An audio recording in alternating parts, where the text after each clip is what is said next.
Hello student, welcome to our channel way to chemistry. My name is Sagar sir.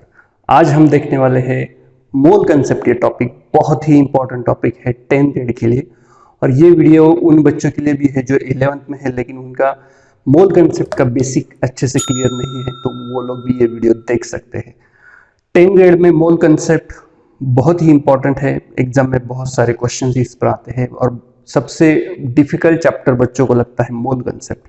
लेकिन ये video से आपको पता चलेगा कि मोल कंसेप्ट एक्चुअली कितना सिंपल है, कितना सिंपल टॉपिक है, और ये आउट ऑफ मार्क्स देने वाले क्वेश्चंस आते हैं इसमें। तो ओके, तो हम लोग स्टार्ट करते हैं। चैप्टर बहुत ही बड़ा है, लगभग 4 से 5 टाइप के न्यूमेरिकल्स है इसमें। सो हम एक एक वीडियो में एक एक न्यूमेरिकल्स कवर करेंगे। कोशिश करेंगे कि तीन पार्ट में ही इस चैप्टर को खत्म करेंगे।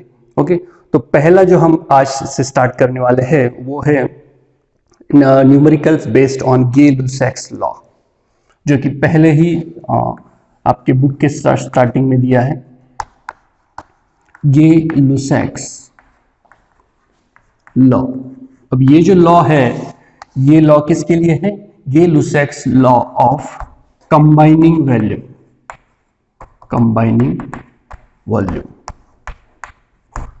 अब देखो, ये जो लॉ है ये बेसिकली गैसियस रिएक्शंस के लिए है, और इसे क्या बोला जाता है? Gay-Lussac's law of combining volume. मतलब क्या कि गैसियस केमिकल रिएक्शन में जो रिएक्टेंट, जो कि गैसेस है, प्रोडक्ट भी क्या होता है? गैसियस होता है मोस्टली। जो रिएक्टेंट जो है वो जो गैसियस स्टेट में है, इसीलिए यहाँ पे क्या दिया है? Law of combining volume. तो यहाँ पर जो साइंटिस्ट थे गे-लुसैक्स, उन्होंने क्या किया है कि वॉल्यूम का एक बहुत ही इंटरेस्टिंग रेशियो फाइंड आउट किया है। कैसे? हम पहले एग्जांपल देखते हैं, फिर स्टेटमेंट देखते हैं। मान लो कि ये एक रिएक्शन है, H2 plus O2 gives 2H2। You know this reaction. अब H2 गैसियस स्टेट में है और O2 क्या है? गैसियस स्टेट में। करेक्ट है, हमें पता है। तो उन्होंने क्या बताया कि जो कंबाइनिंग वॉल्यूम्स जो होते हैं, मतलब जो गैसेस कंबाइनिंग होते हैं, उनके जो वॉल्यूम होते हैं, जैसे यहाँ पे 1 वॉल्यूम है और यहाँ पे भी क्या है? 1 है। 1 कहाँ से आए? ये यहाँ पे कुछ नहीं है, मतलब क्या है? 1 है। ओके, और यहाँ पे कितने हैं? 2 वॉल्यूम है। तो ये लॉ क्या कहता है कि जो कंबाइनिंग वॉल्यूम्स है उनका जो रेशियो है वो रेशियो क्या होता है? सिंपल होता है। समझ में आया? जो कंबाइनिंग वॉल्यूम्स है गैसेस के, उनका जो रेशियो है वो हमेशा सिंपलेस्ट रेशियो होता है। कंबाइनिंग वॉल्यूम के साथ साथ जो प्रोडक्ट का वॉल्यूम मिलता है वो भी अगर हम लोग कंसीडर करें तो भी ये जो रेशियो आता है वो क्या आता है? सिंपल रेशियो आता है। This is nothing but the Gay-Lussac's law of combining volume. Simple है कि नहीं? ओके, सो ये स्टेटमेंट क्या बनता है इससे? सिर्फ यहाँ पे एक कंडीशन क्या है कि ये लॉ हम सिर्फ गैसियस रिएक्शन के लिए यूज करते हैं, और दूसरा इंपॉर्टेंट क्या है कि जो गैसेस जो कंसीडर करते हैं हम, उनकी कंडीशन क्या होनी चाहिए? सेम होनी चाहिए। इसीलिए लॉ के स्टेटमेंट क्या है? देखो, under the same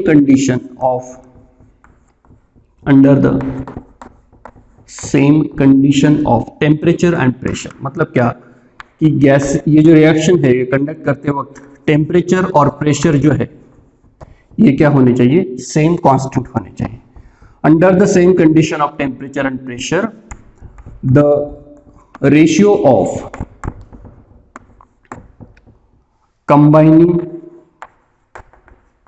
combining volumes of reactant as well as product is simple. तो वो जो रेशियो आता है वो रेशियो क्या होता है? सिंपल रेशियो होता है। रिएक्टेंट का आपस में भी रेशियो सिंपल होता है, और रिएक्टेंट और प्रोडक्ट का रेशियो भी जो है वो क्या होता है? सिंपल होता है। This is nothing but a Gay-Lussac's law of combining volume. अब इसके ऊपर न्यूमेरिकल कैसे आते हैं देखो। यही एग्जांपल लेते हैं हम लोग, H2 plus O2 gives H2O, या फिर दूसरा एक एग्जांपल है। अब इसके न्यूमेरिकल स्टार्ट कर रहे हैं हम लोग। For example, carbon monoxide combines with oxygen, you know what product we get? CO2। Gaseous है, ये भी क्या है? गैस है, ये भी क्या है? गैस है। ओके, अब इक्वेशन बैलेंस है कि नहीं देख लो। यहाँ पे 3 ऑक्सीजन, यहाँ पे 2 है, तो यहाँ पर क्या करने पड़ेंगे? 2, तो यहाँ पे भी क्या करने पड़ेंगे? 2। करेक्ट है, 2 ऑक्सीजन, 2 + 2 4, 4 ऑक्सीजन 2 कार्बन। ओके, सो याद रखो इस एक इंपॉर्टेंट बात कि इसके न्यूमेरिकल गೇ-लुसाक्स लॉ के जब न्यूमेरिकल आप सॉल्व करोगे तो इक्वेशन जो है वो हमेशा बैलेंस ही चाहिए। ओके, अब देखो ये जो कार्बन मोनोऑक्साइड है इसके कितने वॉल्यूम है, यहाँ पे दिया है 2 वॉल्यूम, इसका कितना वॉल्यूम है 1 वॉल्यूम, और इसके कितने वॉल्यूम है कार्बन डाइऑक्साइड के 2 वॉल्यूम। करेक्ट है, जिसे हम शायद तुम लोगों को पता होगा इसे स्टोइकियोमेट्री ऑफ रिएक्शन भी कहते हैं। ये जो नंबर्स हमने लिखे हैं ये क्या, इसे क्या कहते हैं, stoichiometry of the equation reaction. Okay, but इसे क्या अब यहाँ पर क्या कहेंगे, हम उसे वॉल्यूम कहेंगे। अब देखो अब इसमें न्यूमेरिकल कैसे आते हैं, बहुत ही सिंपल है, एकदम सिंपल न्यूमेरिकल से। सपोज तुम्हें ये ऑक्सीजन जो है वो दिया है सपोज 60 ml फॉर एग्जांपल, इसकी क्वांटिटी हमें दी है 60 ml है, तो तुम्हें पूछेंगे कि व्हाट वॉल्यूम और what is the amount of carbon dioxide form in this reaction, okay, और how much carbon monoxide is required to combine with the 60 ml of oxygen. Okay, so suppose हमें carbon monoxide पूछा है कि अगर हमने इस equation में 60 ml oxygen लिया तो कार्बन मोनोऑक्साइड कितने ml लगेगा इसके साथ रिएक्ट होने के लिए। तो बहुत सिंपल है इसको सॉल्व करना। कैसे, look at here, 1 volume equation, according to the equation 1 volume of O2 requires how many volume of CO2 volume. Okay, so therefore 60 ml of oxygen will require how many, simple unitary method यहाँ पे use करनी है। okay, तो इसको answer कैसे लिखोगे, according to equation पहले लिखोगे according to equation 1 volume of O2 combines with 1 volume of O2 combines with 2 volume of carbon monoxide, correct? Therefore 60 ml of O2 combines with कितने इसके साथ कंबाइंस होगा, तो इज इक्वल टू क्या करेंगे हम लोग, कैसे करेंगे 60 into 2 divided by 1। Okay, 60 into 2 divided by 1, so is equal to कितना आएगा, ये 120 ml ऑफ कार्बन मोनोऑक्साइड। तो हमें कार्बन मोनोऑक्साइड 60 ml को ऑक्सीजन के साथ कार्बन मोनोऑक्साइड को रिएक्ट होने में कितना ml कार्बन मोनोऑक्साइड लगेगा, 120 ml कार्बन मोनोऑक्साइड लगेगा। सिंपल है, एकदम सिंपल प्रॉब्लम से। वैसे ही अगर सपोज 60 ml दिया है तो कितना कार्बन डाइऑक्साइड प्रोड्यूस होगा, तो सिंपल है, कुछ नहीं, बस ये नंबर्स देखने हैं, ये 1 वॉल्यूम है, ये 2 वॉल्यूम है, करेक्ट है, तो इसीलिए ये 2 ये 1 के डबल है ना, तो ये भी कितना होगा 60 के डबल। ओके, यहाँ पर भी देखो सेम है, 1 volume of O2 gives 2 volume of CO2, so therefore 60 ml of O2 will give how much, तो 60 into 2 120 ml, तो कार्बन डाइऑक्साइड भी कितना प्रोड्यूस होगा इस इक्वेशन में, 120 ml। ऐसे सिंपल न्यूमेरिकल्स है, और न्यूमेरिकल्स देखते हैं हम इसमें क्या है।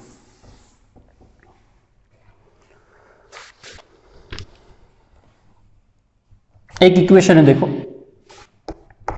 इक्वेशन तुम्हें ऑलरेडी दिया है, N2O, this is called as a nitrous oxide, when combined with methane so it gives CO2 water and N2। तो देखो इसके जो न्यूमेरिकल्स है, इसके न्यूमेरिकल्स में कुछ न्यूमेरिकल्स में इक्वेशन ऑलरेडी दिया रहता है और कुछ न्यूमेरिकल्स ऐसे हैं जिसमें इक्वेशन नहीं होता है। तो आंसर में तुम्हें पहले इक्वेशन लिखना पड़ता है, उसको बैलेंस करना पड़ता है, फिर न्यूमेरिकल सॉल्व करना पड़ता है। ओके, तो इस इक्वेशन को दिया है उन्होंने, तो ये ऑलरेडी बैलेंस भी करके दिया है, करेक्ट है, और यहाँ पे कितने लगेंगे 4NO2। अब इन्होंने क्या कहा है कि इसमें जो क्वांटिटी दी है वो इसकी दी है, किसकी, स्टीम की। अब उन्होंने क्या पूछा है कि अगर सपोज हमें 150 ml स्टीम, ये क्या है गैसियस स्टेट में, सारे गैसियस स्टेट में प्रोडक्ट भी और रिएक्टेंट भी। गैसियस स्टेट में वाटर मतलब उसे हम क्या कहते हैं, स्टीम कहते हैं। तो 150 ml स्टीम को प्रोड्यूस करने के लिए N2O कितना लगेगा, ऐसा पूछा।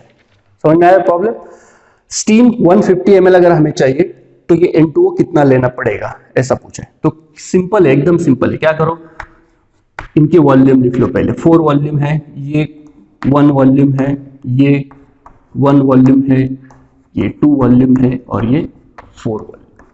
ओके, सिंपल है, एकदम सिंपल है। 4 वॉल्यूम से 4 volume of N2O gives 2 volume of H2O, या फिर तुम ऐसा कह सकते हो कि 2 volume of H2O, that is 2 volume of steam is obtained from 4 volume of N2O. Therefore, 150 ml of steam will produce from how much N2O? Okay, तो answer कैसे लिखना है? आंसर ऐसे लिखना है, देखो 2 वॉल्यूम ऑफ स्टीम produced या obtained, okay, produced from 4 volume of N2O. N2O is nitrous oxide. This is also called as a laughing gas. Correct?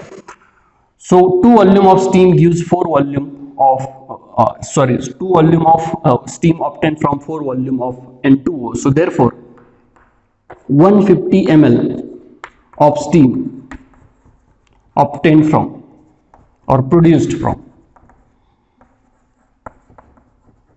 is equal to क्या आएगा?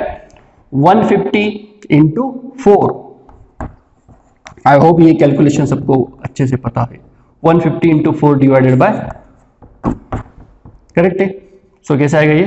2 1 जार 2, 2 2 जार 4, ये आएगा 300 ml.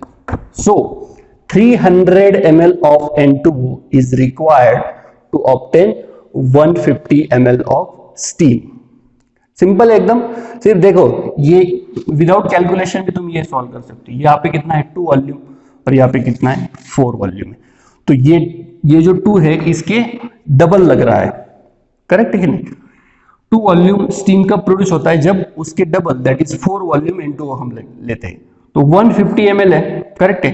ये 150 ml स्टीम प्रोड्यूस करने के लिए उसके डबल N2O लगेगा, दैट इज 300 ml लगेगा, करेक्ट है? विदाउट कैलकुलेशन भी तुम इसका आंसर निकाल सकते हो, लेकिन एग्जाम में तुम्हें ये पूरा न्यूमेरिकल क्या करना है? सॉल्व करना है। ये जो वर्डिंग है ये बहुत इंपॉर्टेंट है, इसके मार्क्स होते हैं तुम्हें एग्जाम में, ठीक है? और एक न्यूमेरिकल देखते हैं इसका, थोड़ा सा अलग देखते हैं जरा। एक इक्वेशन दिया है, सॉरी इक्वेशन नहीं है, अब न्यूमेरिकल से देखो क्या है। A mixture of H2 and Cl2 occupying 36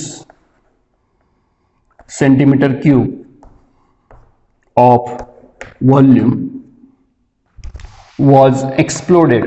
ये शायद न्यूमेरिकल तुम्हारी बुक में भी होगा। was exploded, क्या किया है? मिक्सचर ऑफ हाइड्रोजन और क्लोरीन गैस का मिक्सचर लिया है। कितना मिक्सचर लिया है? 36 सेंटीमीटर क्यूब, दोनों का कंबाइन मिला के कितना है? 36 है। और उसको क्या किया है? एक्सप्लोड किया। एक्सप्लोड किया मतलब क्या किया? रिएक्ट किया, ओके? क्योंकि ये रिएक्शन बहुत ही फास्ट होती है, एक्सप्लोजन के साथ होती है reaction, okay? In presence of sunlight होती है रिएक्शन, ओके? आगे क्या दिया है? 4 centimetre cube of H2 was left behind.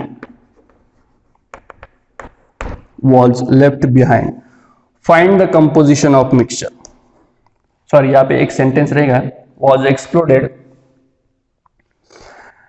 on shaking with water. यहाँ पे एक सेंटेंस रहेगा, on shaking with water.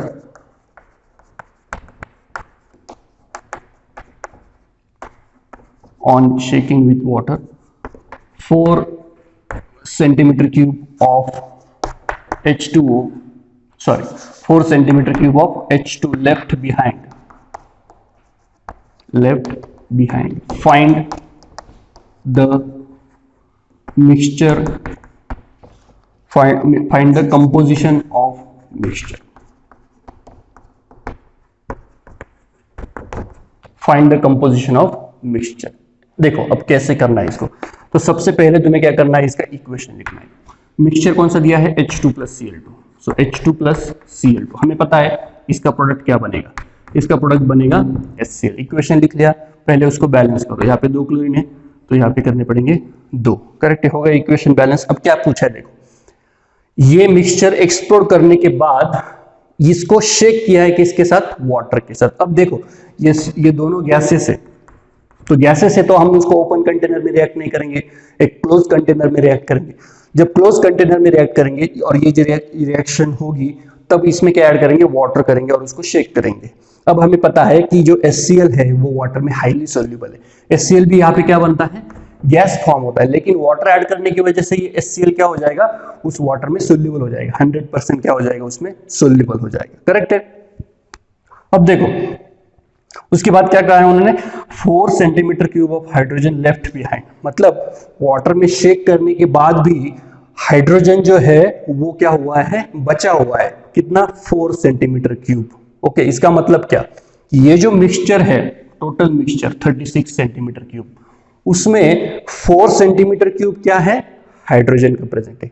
तुम्हें क्वेश्चन समझ में आया, क्वेश्चन क्या है, find the composition of the mixture, मतलब ये जो मिक्सचर है 36 सेंटीमीटर क्यूब, इसका कंपोजिशन हमें फाइंड आउट करना है। इसमें कंपोजिशन फाइंड आउट करना है, मतलब क्या है, इसमें H2 कितना है, Cl2 कितना है और HCl कितना है। अब HCl रहेगा क्या, नहीं, HCl गैस का कोई नहीं रहेगा, क्योंकि HCl गैस क्या हो चुका है, वाटर में सोल्यूबल हो चुका है। और याद रखो इस ऐसे न्यूमेरिकल में जो लिक्विड स्टेट में जाता है उसको हम कंसीडर नहीं करते हैं। ओके, तो ये लिक्विड स्टेट में चला जाएगा।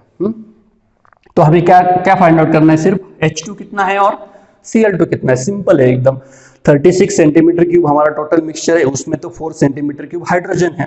ओके, सो द मिक्सचर कैसे लिखोगे answer, the mixture is 36 centimetre cube, और ऐसे लिख सकते हो the volume of the mixture, volume of the mixture is 36 centimetre cube and 4 centimeter cube of hydrogen is left behind.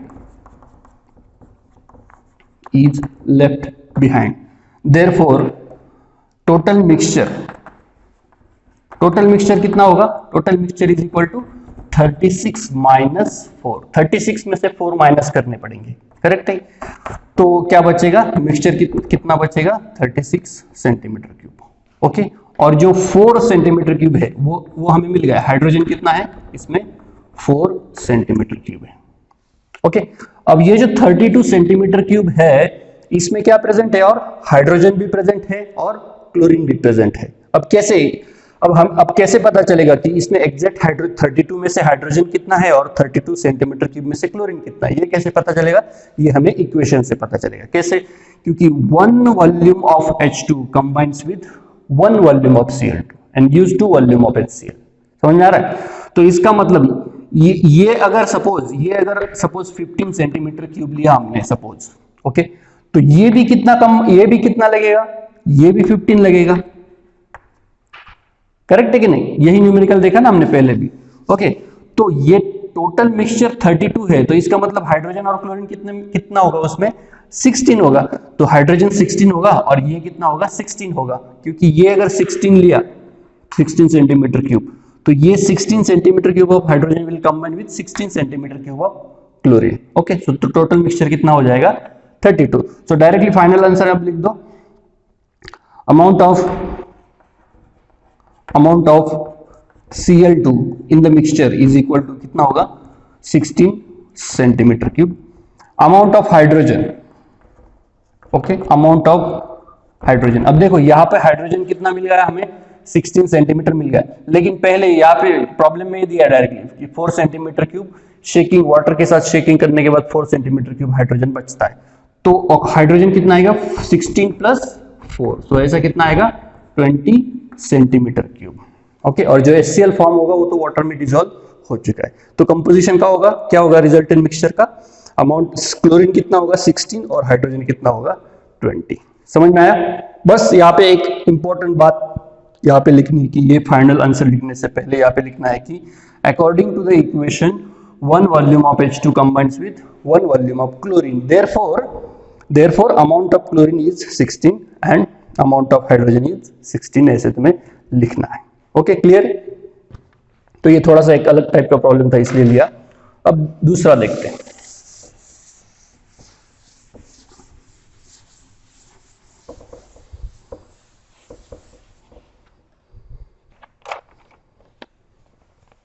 Numerical देखो कैसा है, व्हाट वॉल्यूम ऑफ प्रोपेन अब propane दिया है, burn for every 500 centimeter cube of air used in the reaction under same condition, मतलब condition जो है वो क्या है, कांस्टेंट है।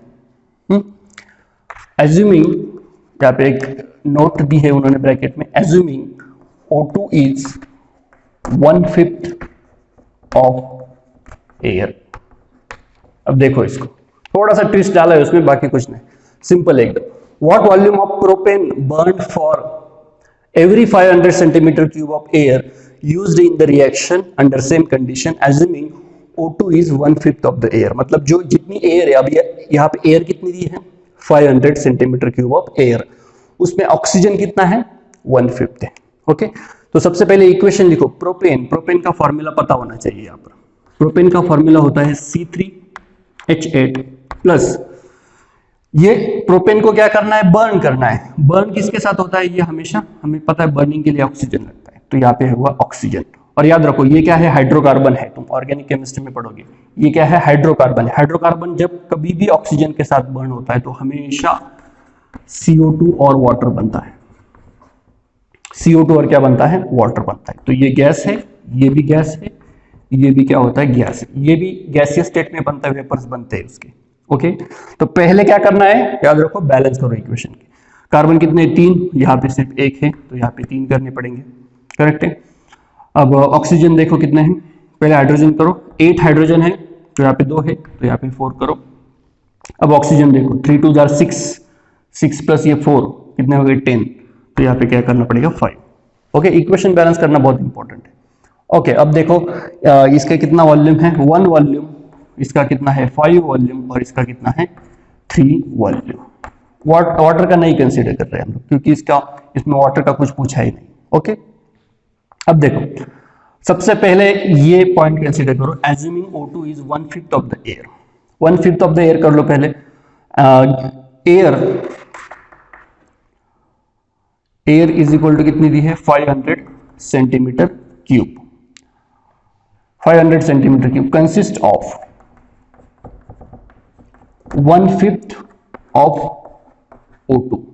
1/5 क्या है, सिर्फ उसमें ऑक्सीजन है, सो देयरफॉर 500 1/5, इसका 1/5 कैसे करेंगे, 500 divided by 5 is equal to 100 centimetre cube of O2।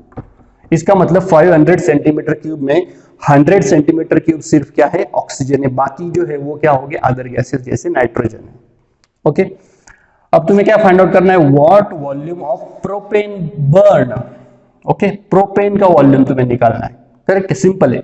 अब देखो 5 volume of oxygen combined with 1 volume of propane, simple equation से पता चल रहा है। तो कैसे लिखोगे, 5 volume of O2 burnt with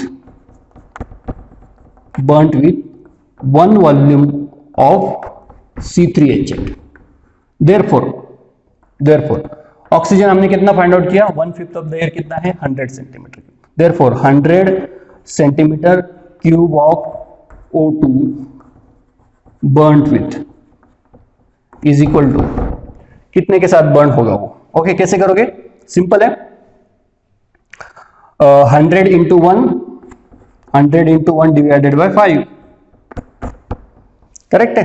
so 100 divided by 5 कितना आता है, 20, करेक्ट है, 20 सेंटीमीटर क्यूब। सो प्रोपेन कितना लगेगा, 100 सेंटीमीटर क्यूब ऑफ ऑक्सीजन के लिए प्रोपेन कितना लगेगा, 20 centimetre cube of propane will required to burn with 100 centimetre cube of oxygen. Clear है, ये एक न्यूमेरिकल, ऐसे बहुत सारे टाइप्स के न्यूमेरिकल बनते हैं इसमें। ओके, मैं कुछ सिलेक्टेड टाइप के ले रहा हूं, और एक लास्ट न्यूमेरिकल देखते हैं इसमें, फिर हम इसके बाद एवोगाड्रोस लॉ देखते हैं। लास्ट न्यूमेरिकल देखो क्या है, 450 centimetre cube of nitrogen monoxide. Nitrogen monoxide कैसे लिखते हैं, NO, and 200 centimeter cube of O2 are mixed together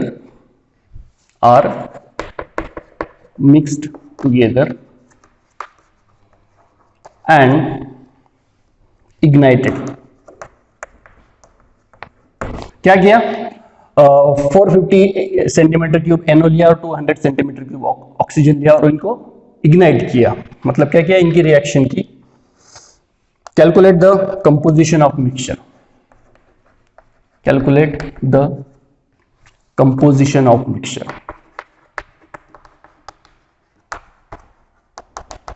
अब कंपोजिशन निकालना है तुम्हें, तो पहले सबसे पहले क्या करना है? इक्वेशन लिखना है. Very important. सो NO जब ऑक्सीजन के साथ रिएक्ट होगा तो क्या देगा? ऑब्वियसली NO2 देगा. ओके, इक्वेशन करेक्ट लिखना बहुत इंपॉर्टेंट है, बैलेंस करना बहुत इंपॉर्टेंट. तो बैलेंस करो. यहाँ पे 3 ऑक्सीजन है, नाइट्रोजन एक है, और यहाँ पे सिर्फ 2 है. तो क्या करोगे? यहाँ पे 2 करो और यहाँ पे 2 करो. 2 + 2 4 ऑक्सीजन, 2 × 2 4 ऑक्सीजन, नाइट्रोजन भी कितने हो गए? 2. ओके, इक्वेशन बैलेंस हो गया.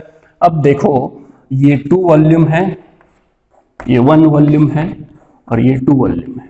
ये सारे के सारे क्या है? गैसियस स्टेट में.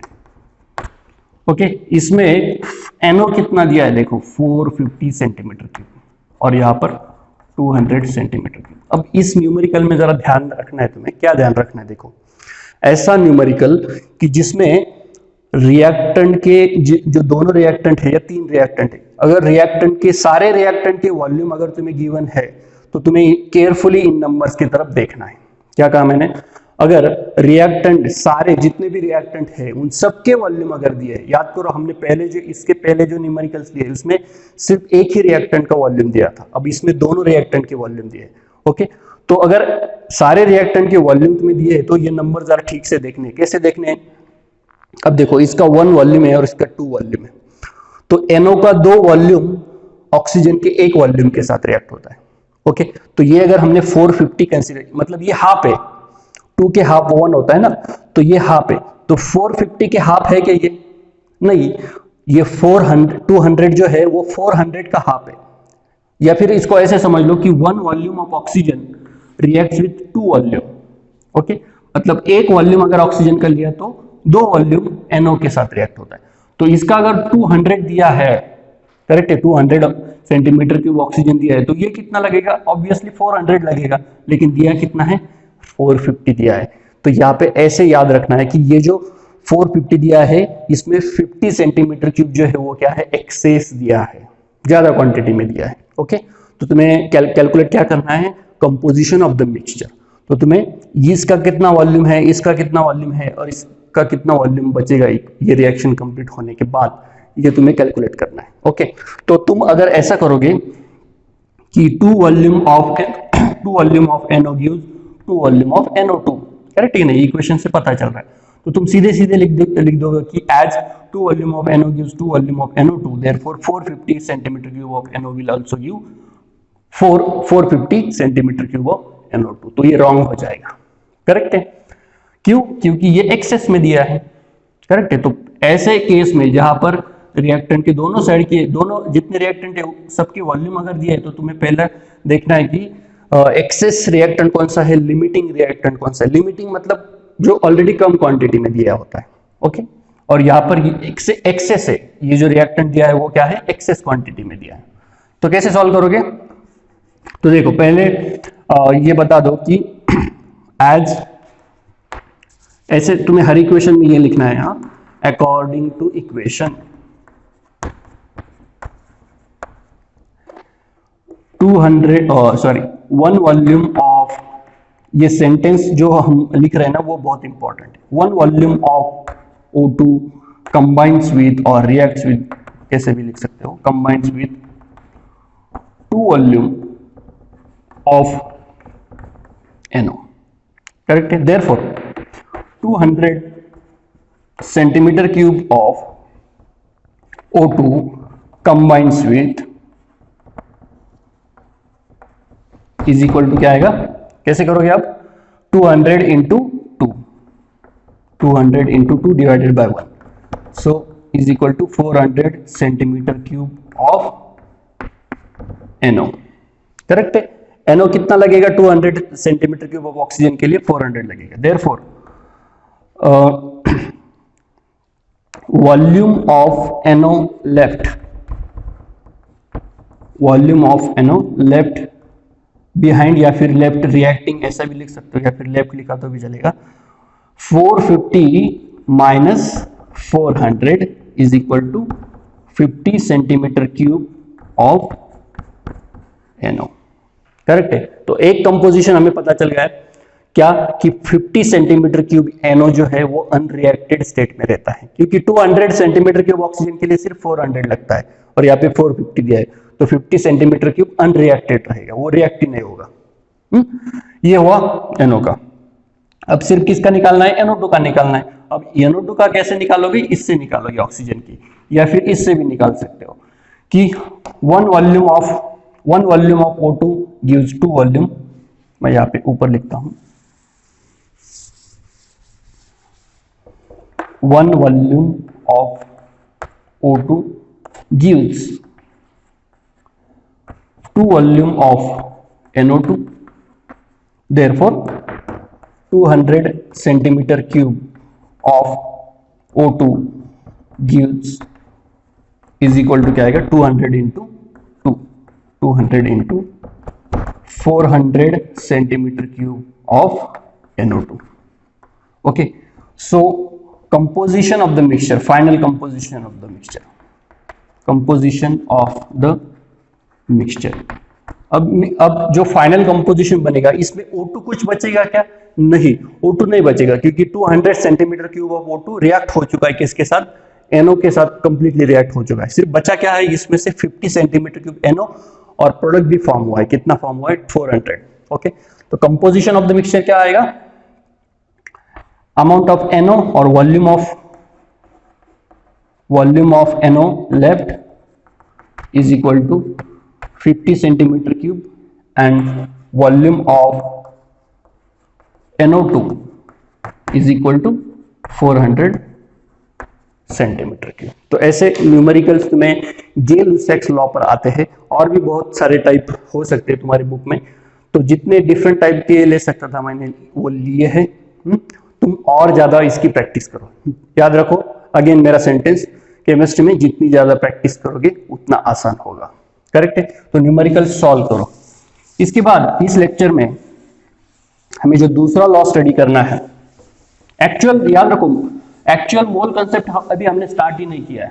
मोल कंसेप्ट ये जो चैप्टर का नाम है, तो एक्चुअल मोल कंसेप्ट हम नेक्स्ट इसमें देखने वाले हैं। लेकिन ये जो गे-लुसैक्स लॉ और एवोगाड्रोस लॉ है, इसके ऊपर कुछ न्यूमेरिकल्स पूछते हैं। इस पर भी एवोगाड्रोस लॉ पर कुछ न्यूमेरिकल पूछते नहीं, क्योंकि वो बहुत ही सिंपल होते हैं। तो गे-लुसैक्स लॉ पर ज्यादातर न्यूमेरिकल्स आते हैं, कभी कभी आते हैं एग्जाम में, इसीलिए वो पहले लिया हमने। इसके बाद हम मोल कंसेप्ट स्टार्ट करेंगे। ओके, तो अब देखते हैं एवोगाड्रोस लॉ। Avogadro's law. अब एवोगाड्रोस लॉ क्या कहता है, देखो पहले मैं समझाता हूं फिर उसका स्टेटमेंट देखते हैं। मान लो कि 2 गैस के कंटेनर हैं, ओके, और इस कंटेनर की जो कंडीशन है, टेम्परेचर और प्रेशर की जो कंडीशन है वो सेम है। टेम्परेचर प्रेशर सब सेम है। ओके, मान लेते हैं दोनों का टेम्परेचर जो है वो 50 डिग्री सेल्सियस रखा है और प्रेशर 1 एटमॉस्फेयर। इसका भी टेम्परेचर 25 डिग्री सेल्सियस और प्रेशर कितना है 1 एटमॉस्फेयर। अब इसमें क्या किया हमने, 1 लीटर हाइड्रोजन गैस लिया और इसमें भी क्या लिया 1 लीटर, सिर्फ अब हाइड्रोजन की जगह क्या लिया हमने, ऑक्सीजन गैस लिया। तो एवोगाड्रोस क्या कहता है, एवोगाड्रोस ये साइंटिस्ट का नाम है, आई होप सबको पता है। 1 litre of hydrogen and 1 litre of oxygen consist of same number of molecule, but एक कंडीशन क्या है उसकी कि दोनों का टेम्परेचर और प्रेशर वो क्या होना चाहिए, सेम होना चाहिए, तभी उनके नंबर क्या रहेंगे, सेम रहेंगे। ये है एवोगाड्रोस लॉ। क्या कहता है लॉ कि equal volume of all the gases, मतलब यहाँ पे इक्वल वॉल्यूम है, वॉल्यूम 1 लीटर है, equal volume of all the gases under similar condition of temperature and pressure, under similar condition of temperature and pressure consist of same number of molecules. Okay, तो इसमें जितने molecule है, suppose x molecule है, तो इसमें भी कितने molecules रहेंगे, एक्स मॉलिक्यूल ही रहेंगे, ज्यादा भी नहीं रहेंगे, कम भी नहीं रहेंगे। This is Avogadro's law, very important law. अब इस लॉ के बहुत सारे यूजेस हैं, उसमें से सिर्फ एक यूज बताता हूं, बाकी के तुम देख सकते हो। इस एवोगाड्रोस लॉ से हम गे-लुसैक्स लॉ भी एक्सप्लेन कर सकते हैं, प्रूव कर सकते हैं। इसके बाद इस लॉ का यूज करके हम एटॉमिसिटी भी फाइंड आउट कर सकते हैं, जैसे हाइड्रोजन क्लोरीन की। ओके, तीसरा जो एप्लीकेशन है इसका कि it gives the relation between vapour density and molecular मास। तो इसके ऊपर हमें बाद में न्यूमेरिकल्स भी लेना है। ये फॉर्मूला जब हम यहाँ पर जो फॉर्मूला, ये रिलेशन जब डिराइव करेंगे तो उसमें से कुछ न्यूमेरिकल्स हमें लेने हैं, इसलिए ये मैं थोड़ा सा डिटेल में बताता हूँ। अब देखो, वेपर डेंसिटी जो है वो ऑब्वियसली गैसियस सब्सटेंस की निकालते हैं। डेंसिटी सबको पता है, किसी भी चीज की हम डेंसिटी निकाल सकते हैं। तो अगर गैसियस की डेंसिटी निकालनी है तो उसका जो फॉर्मूला है वेपर डेंसिटी क्या है, तो वो फॉर्मूला क्या है, देखो, mass of VmL of gaseous substance divided by mass of VmL of H2 gas. अब देखो, यहां पर हाइड्रोजन जो गैस है वो स्टैंडर्ड कंसीडर किया है, उसे क्या कंसीडर किया है, स्टैंडर्ड कंसीडर किया है। और ऊपर जो है mass of VmL of gaseous substance, मतलब जिसकी हमें वेपर डेंसिटी कैलकुलेट करनी है, उसका जो वॉल्यूम, उसका जो मास है, उसका जो वॉल्यूम होगा VmL, सपोज उसका जो मास है वो हमने ऊपर लिया है। और यहाँ पे देखो V हमने ऊपर नीचे लिखा है। इसका मतलब क्या, यहाँ पर सपोज अगर हमने ये 10 ml गैसियस सब्सटेंस लिया तो हाइड्रोजन भी कितना लेंगे, 10 ml ही लेंगे। ओके, और ये वेपर डेंसिटी क्या है, मास मास का रिलेशनशिप है।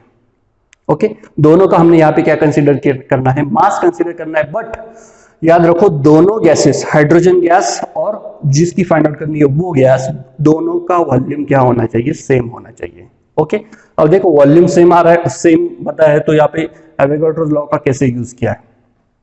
Okay, according to Avogadro's law हमें क्या बताता है, एवोगाड्रोस लॉ क्या बताता है, equal volume of gases contains the equal number of molecules. अब यहाँ पे दोनों का वॉल्यूम तो V मतलब सेम वॉल्यूम लिया है, करेक्ट है, सेम वॉल्यूम लिया है, तो इनमें जो नंबर ऑफ मॉलिक्यूल्स है वो भी क्या होंगे, सेम होंगे। तो सपोज हम ऐसा मान लेते हैं कि mass of n molecules, n मतलब एक कोई भी नंबर, जितने भी इसमें मॉलिक्यूल्स होंगे, mass of n molecules of gaseous substance divided by, अब इसमें अगर n मॉलिक्यूल्स होंगे तो हाइड्रोजन में भी कितने मॉलिक्यूल्स रहेंगे, n, क्योंकि एवोगाड्रोस लॉ वही बताता है। तो यहाँ पे भी हम क्या लिखेंगे, mass of n molecules of hydrogen. Correct है, यहां तक समझ में आया। ओके, अब हम लोग क्या कंसीडर करते हैं, ये जो n है इसकी वैल्यू 1 कंसीडर करते हैं। मान लेते हैं कि सिर्फ एक ही मॉलिक्यूल है। ओके, तो कैसे आएगा, mass of 1 molecule, mass of 1 molecule of gaseous substance divided by mass of, अब इसका भी क्या लेना पड़ेगा, 1 molecule, mass of 1 molecule of H2। Correct है, यहां तक समझ में आया। अब देखो, अब हमें पता है कि हाइड्रोजन का जो एक मॉलिक्यूल है वो कैसे लिखते हैं हम, H2। हाइड्रोजन का एक मॉलिक्यूल कैसा होता है, H2। अब इस H2 में हाइड्रोजन के कितने एटम्स है, 2 एटम्स है, करेक्ट है। तो इसको मैं देखो कैसे लिख रहा हूं, ऊपर का मैं सेम रख रहा हूं, mass of 1 molecule of gaseous substance divided by 2 multiplied by mass of 1 atom of hydrogen.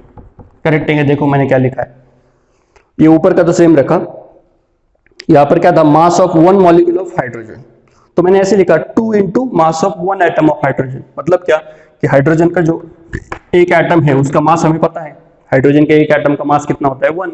Correct है, एटॉमिक मास 1 होता है। तो मैंने ऐसे लिखा, तो कुछ प्रॉब्लम है, कोई प्रॉब्लम नहीं। ओके, तो यहां पर क्या है, वेपर डेंसिटी। अब देखो मॉलिक्यूलर मास हम कैसे डिफाइन करते हैं, मॉलिक्यूलर मास, मॉलिक्यूलर मास मतलब क्या, mass of one molecule of substance divided by mass of one atom of hydrogen.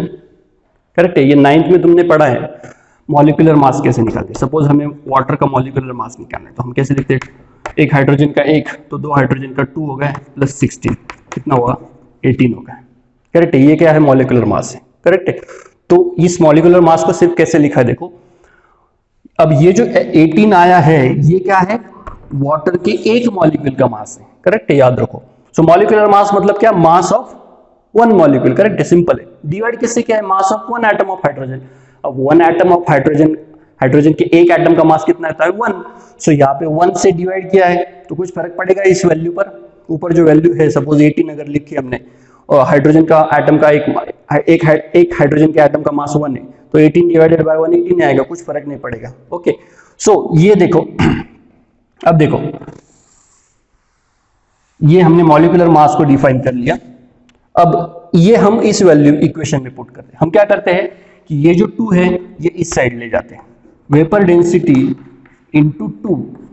अब क्या बचा यहाँ पर, ये 2 गया, क्या बचा, mass of one molecule of gaseous substance divided by mass of one atom of hydrogen. वही यहाँ पर है, mass of one molecule of the substance divided by mass of one atom of. तो मैं यहाँ पर ये जो है ये क्या होगा, मॉलिक्यूलर मास होगा। तो मैं यहाँ पे लिख सकता हूँ मॉलिक्यूलर मास। ये आया हमारा इक्वेशन, ये आया रिलेशन बिटवीन किसके बीच में, vapour density and molecular mass. Okay, तो इसको शॉर्ट में कैसे लिखते हैं, molecular mass is equal to 2 into vapour density. Very important formula, इसके ऊपर बहुत सारे न्यूमेरिकल्स हमें लेने हैं आगे, इसीलिए ये मैंने बताया। ये एप्लीकेशन है किसका, एवोगाड्रोस लॉ का। एवोगाड्रोस लॉ का यूज करके हमने वेपर डेंसिटी और मॉलिक्यूलर मास के बीच का जो रिलेशन है वो हमने फाइंड आउट किया है। इसके बाद इस एवोगाड्रोस लॉ में कुछ न्यूमेरिकल दिए, बहुत ही सिंपल है, जो कभी पूछते नहीं है एग्जाम्पल में, आप बुक में से देख लो उसको। ओके, तो पहला पार्ट हमने यहाँ पे कंक्लूड कर लिया है, गे-लुसैक्स लॉ और एवोगाड्रोस लॉ। नेक्स्ट चैप्टर में, नेक्स्ट वीडियो में हम देखेंगे एक्चुअल मोल कंसेप्ट क्या होता है। Okay, goodbye and take care.